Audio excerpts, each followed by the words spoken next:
Subscribe to our YouTube channel for in-depth interviews of India Inc. and press the bell icon so that you do not miss our updates.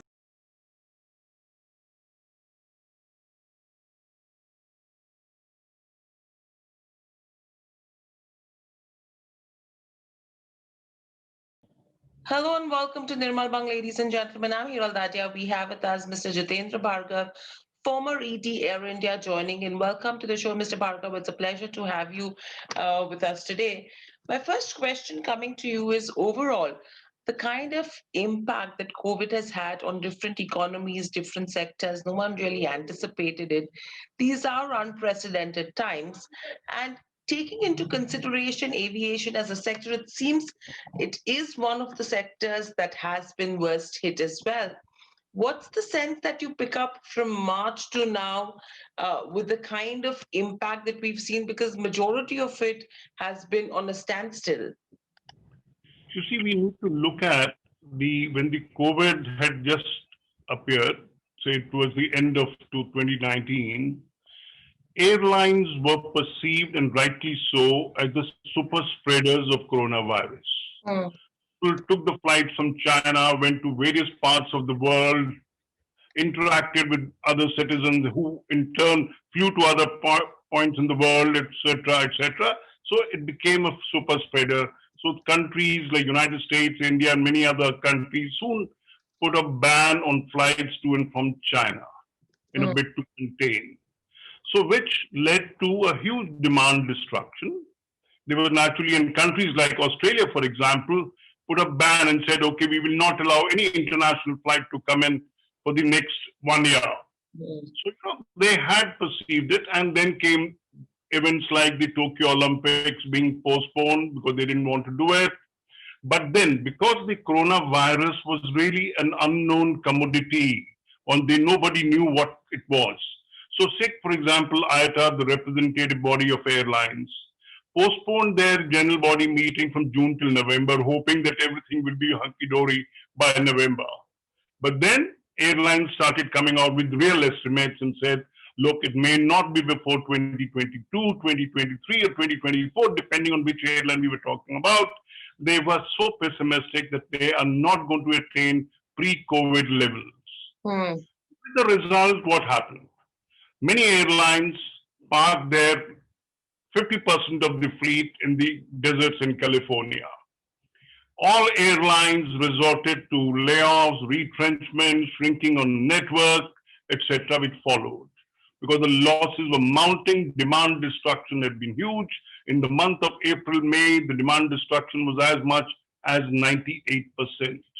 Now, when you don't have people flying, you don't have a revenue stream, what will an airline do? They got certain fixed costs like the lease rentals to be paid for aircraft, parking charges to be paid, employees to be paid, etc. So all airlines suffered enormously as far as finances were concerned. Some airlines shut down. Some said, look, we are on the verge of it. We mm, want government to assist us. Not many government came forth. United States government assisted the American carriers to the extent of $25 billion dollars in the first phase and another 15 odd billion dollars in the second phase, but guided solely by the fact that these airlines should not lay off employees. mm, So likewise, Lufthansa sold 20% of its stake to the German government. So airlines were in a very, very pathetic situation. And these are carriers we are talking about who were deemed as mega carriers, highly profitable carriers. Imagine Singapore Airline, we need to quote that as an example, that it's a highly profitable airline. mm, Then again in bad state. Coming to India, the position isn't very attractive, except the fact that our domestic carriers are doing fairly well. Domestic airlines, domestic traffic has been steadily rising month after month. You're seeing a growth kind of a thing as government relaxes the lockdown condition. People are traveling. mm, The biggest question that I pose, because the Minister of Civil Aviation has been, in my opinion, excessively optimistic to mm, say that between Diwali and New Year, things should get back to the pre COVID level. Very unlikely. And I put a straight question to all those people who make these kind of optimistic estimates is you must look at what triggers air travel. Mm. People don't travel because of a picnic or something. They travel because there's a reason for travel. Now, there are business travelers who travel because there are meetings to attend, there are seminars, conferences to attend, and again, straight. Is the government of India or the state governments, are they holding meetings? Business meetings, are they calling? The answer is no. Leisure travel, with people having lost jobs, face salary cuts, are they in a position to go out? And of course, the factor is that where do you go? Is there a place which is safe and you don't fear getting infected? Then there is a social travel. People travel for weddings and family functions, etc., visiting your sons or sons visiting their parents, sons and daughters visiting their parents, etc. So, it is very unlikely that things will get back. The and once you have a very prolonged kind of a absence of passengers on board your flights, you're not flying to your optimal capacity, losses will only mount. We had the case of Indigo, for example, the most profitable of Indian carriers, reporting losses for the second quarter. Now, when you are even flying 69%, it is a very attractive load factor in current situation. But then you are losing money. And how long can you sustain losses?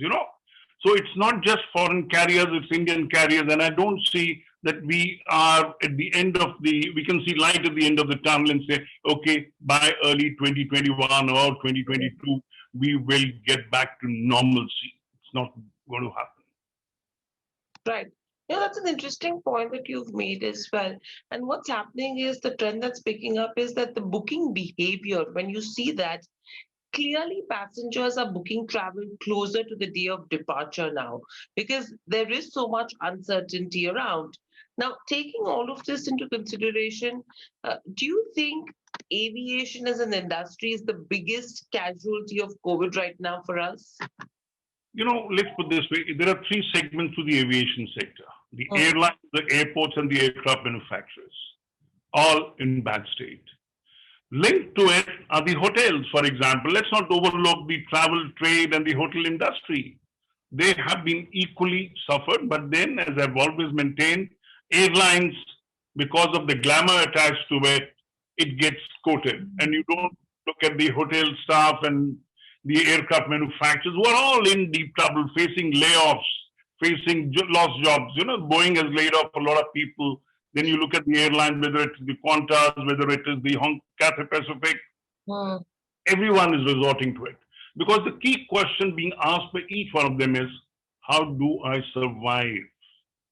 Not knowing how long the current phase will last, or the passengers will not be there, profitability will not come. So what do you do? So everyone is going to taking the extreme measure and said, look, I need to sustain myself. Now, this is where Indian carriers are differing. We haven't seen very much of layoffs. We've seen salary cuts in India. The domestic carriers are doing, as I said earlier, relatively better than many other airlines. But international travel has not been allowed by the government. So the only travel on international sectors is under the Vande Bharat plan of the government, and air bubble agreements with about 20 odd countries. But you still do not have air travel in a relatively comfort zone. And once you do not have international travel, it also impacts the domestic travel. Because a lot of people who come from abroad into India travel domestically, whether for tourism or for meeting relatives, etc. So the situation is very grim. Right.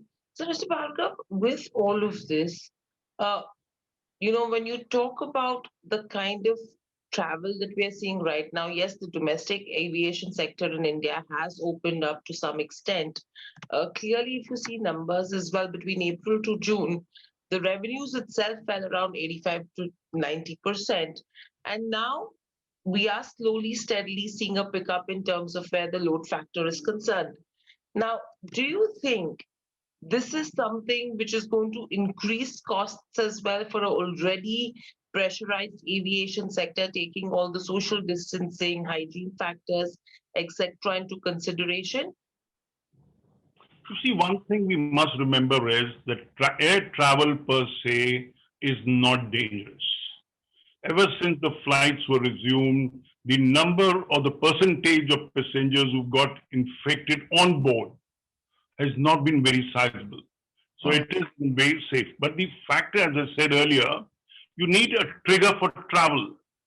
Now, why will a person travel? So that is why the numbers have not been rising at a very impressive pace, I would say. So the numbers are steadily rising, but not all that because the restrictions, the lockdown conditions have been relaxed. But then, are we in our social life normal? Take one single example. The Hmm. government itself says that people above the age of 65 must be discouraged to move out of their house. Correct. Forget about traveling from one place to another. And these people did constitute a sizable number of people. The retired government officials going to attend weddings and social functions, etc., are not doing it these days. So unless you have total normalcy restored in our ecosystem, it will be difficult to say that, look, airlines have got back to normal.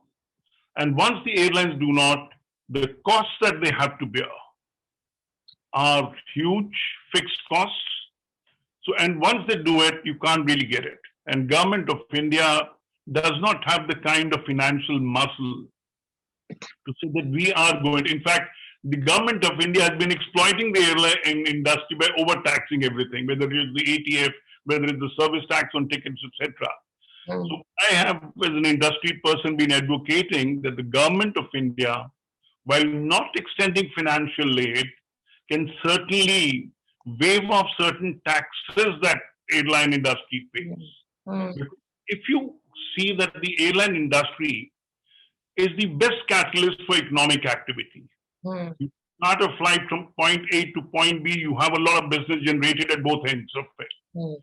So if the government is sincere that we want the normalcy, the economic activity to be restarted, kick-started, and all those things, then airline industry must be allowed not only to increase the frequencies of services, rather than government of India coming and saying you are allowed to operate up to 60% of your pre-COVID schedule, etc.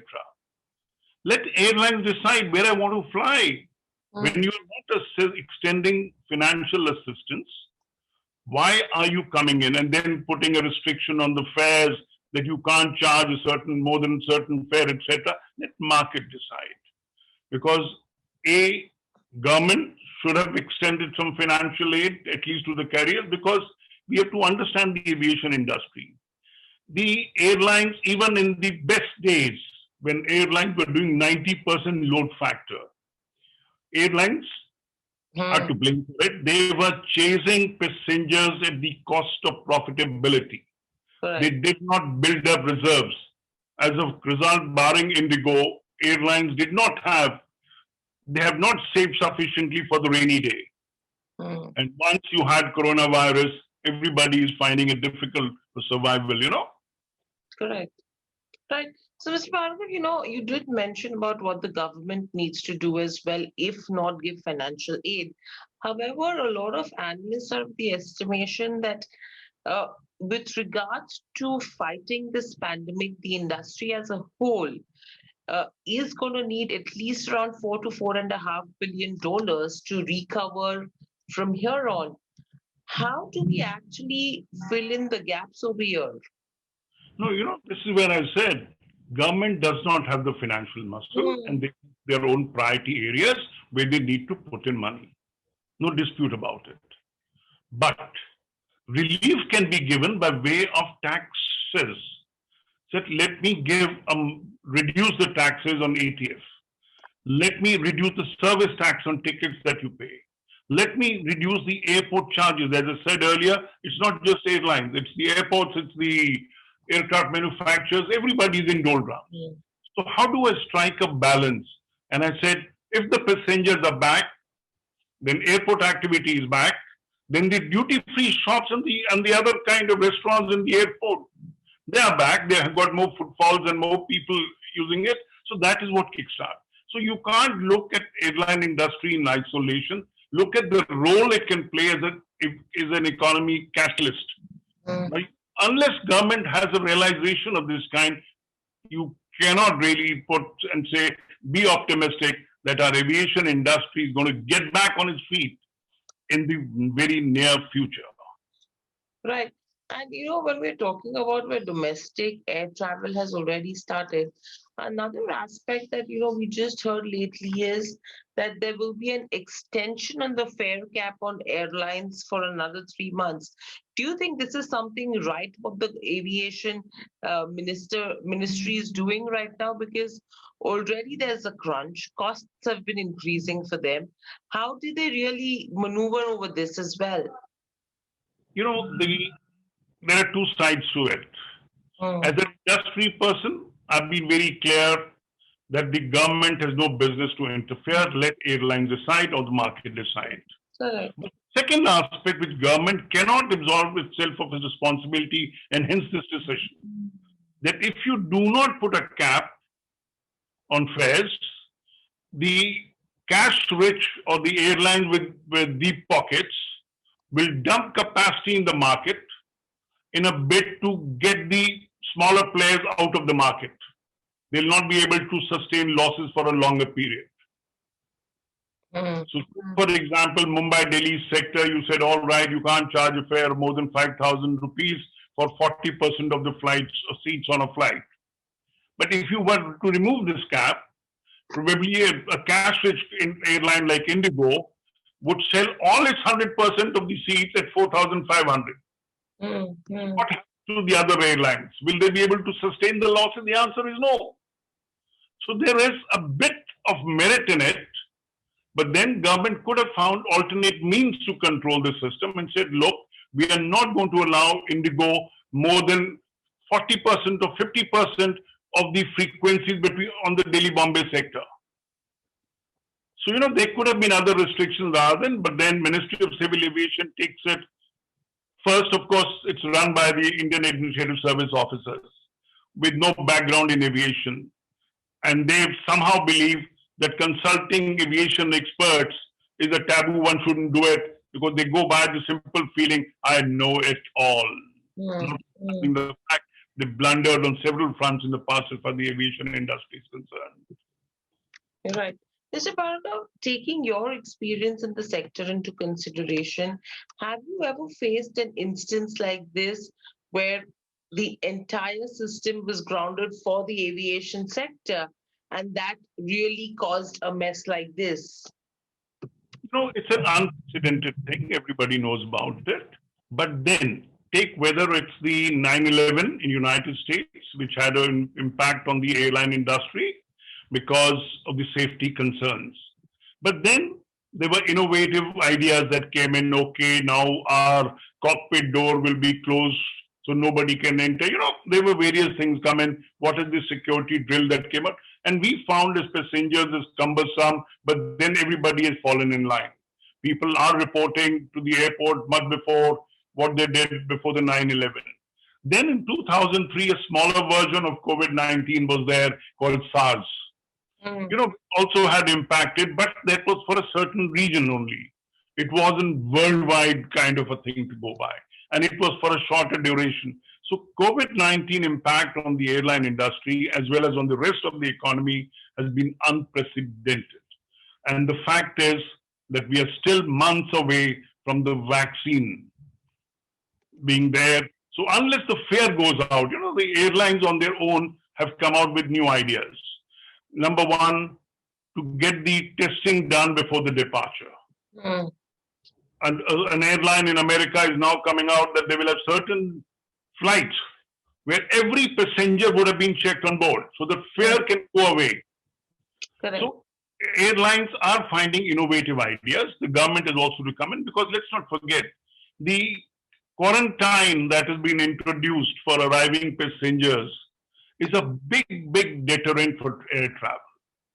Who would like to travel and then get quarantined, whether it's the institutional hotel quarantine or the home quarantine? So it's been a very, very negative thing. But the other aspect is that no government, no country would like the infection to be spread. Hong Kong, for example, has for the fourth time banned Air India flights. Because notwithstanding the precautions that the airline takes in getting passengers on board, the fact is that while on arrival, people are being found to be infected. No country would like it. So this is again a big deterrent. If you recall, UK, for example, had allowed tourism within the European Union. But then it soon realized that they were getting a second wave. It was impacting. So they again reintroduced quarantine for European Union people. The airline industry again. So airlines have been crying hoarse because they're looking at it from their perspective. But if you take the overall perspective that a country's responsibility is to see that the coronavirus spread is contained to the minimum. Now, if that is to be done, then airlines, as I said earlier, have been super spreaders in the initial stages of the coronavirus. And unless they can overcome the spread, you cannot have normalcy restored in the aviation sector. Though I would love to see it done at the earliest, but then I also would not like the coronavirus resulting deaths to be taking place. Right. So according to you, Mr. Bhargav, how long would it take for an industry like this to come back to normalcy? Because earlier the conversation was that probably by the end of 2020 we could see some revival. But taking these unprecedented times, now probably we are saying that even FY22 is something which could be really worse for the sector.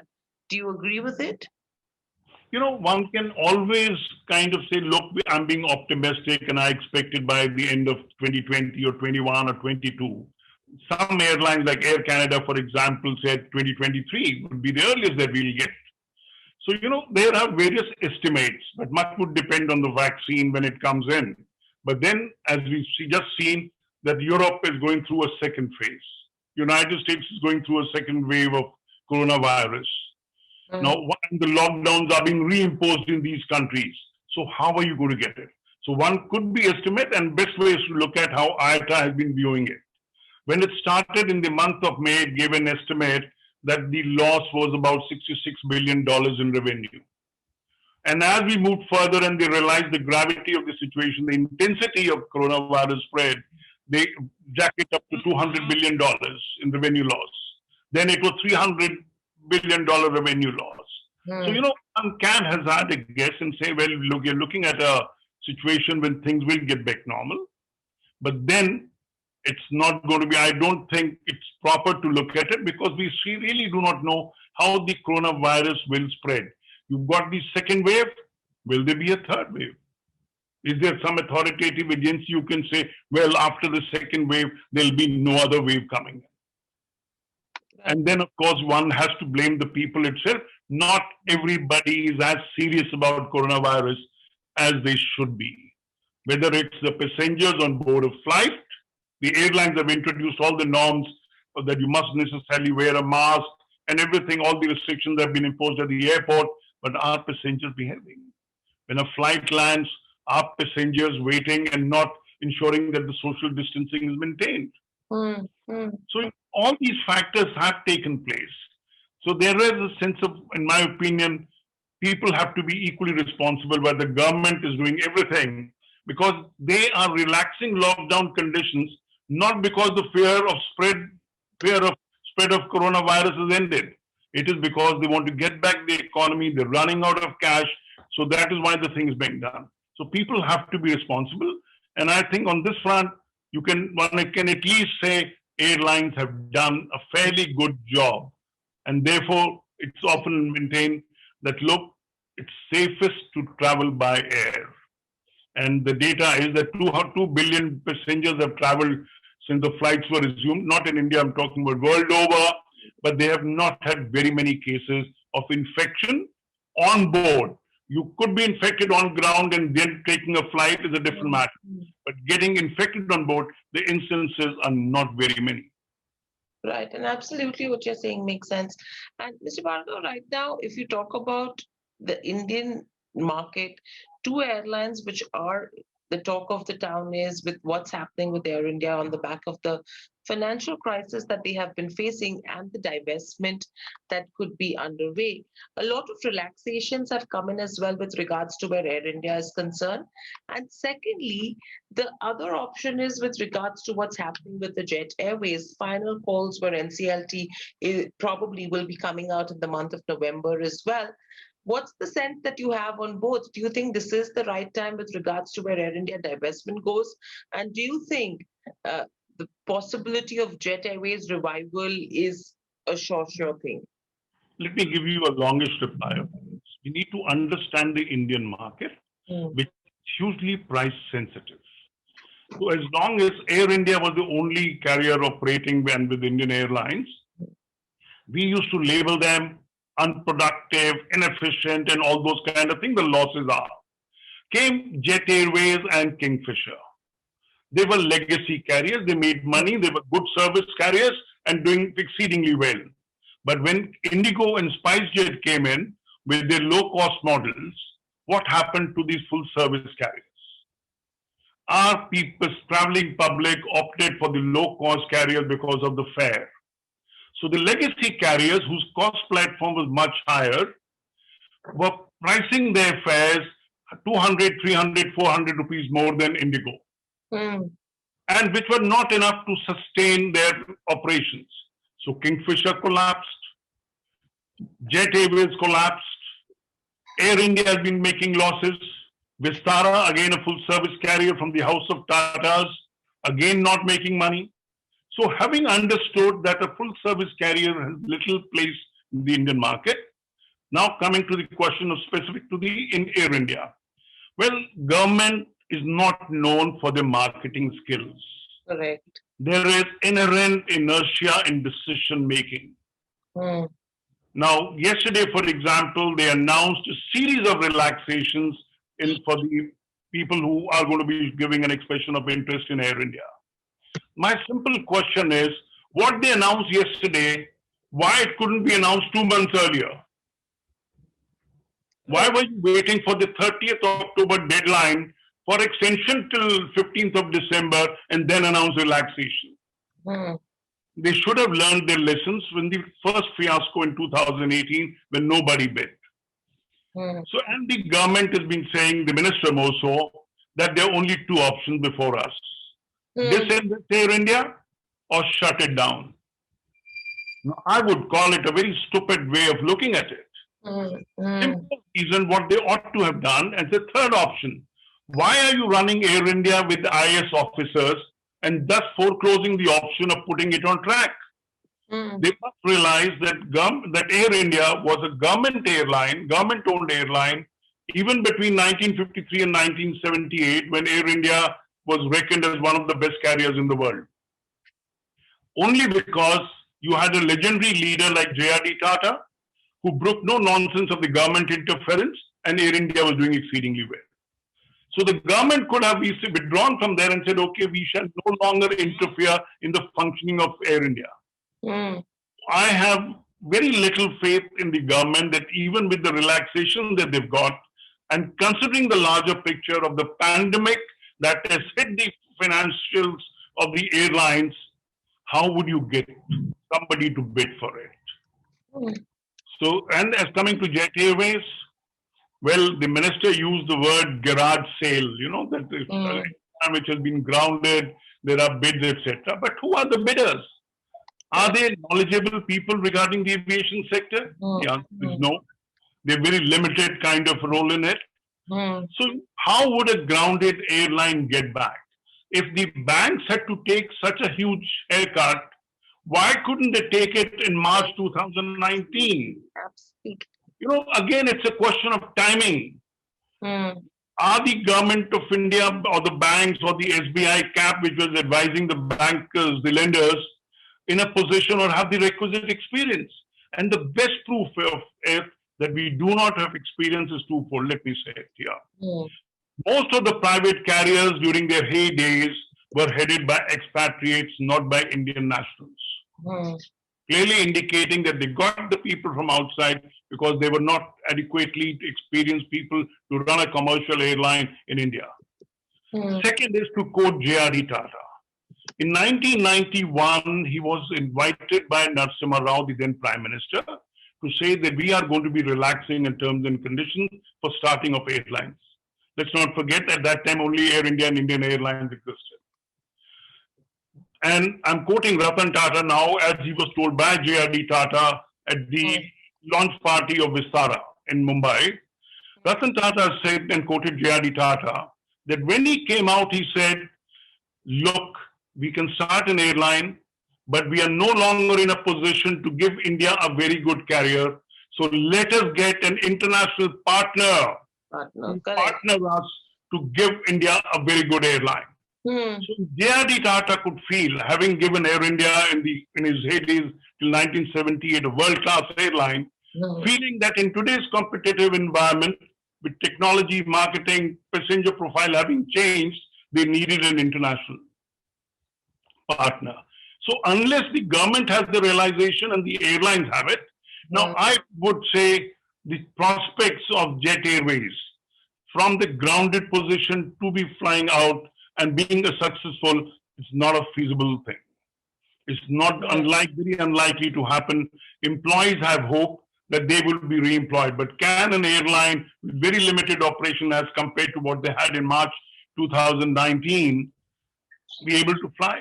And then, of course, we need more information in public domain from the new promoters, so to say, that whether it's going to be a low-cost operation, whether it's going to be a full-service carrier with more of international and less of domestic operations, because domestic operations are fully controlled by Indigo now. With over 50% of the market share, they will call the shots. So it's very difficult for a new carrier to come in and say, look, we will be able to work it out. So SpiceJet has the only carrier in India, and I think in most part of the world, with a very good, impressive load factor of 90% plus before the pre-COVID-19. And yet they could not build reserves because all airlines in the very foolish kind of adventure were chasing passengers at the cost of profitability. Absolutely, so, a very well concerned, Jet Airways is concerned, I am not as sanguine as the government maybe or the lenders maybe.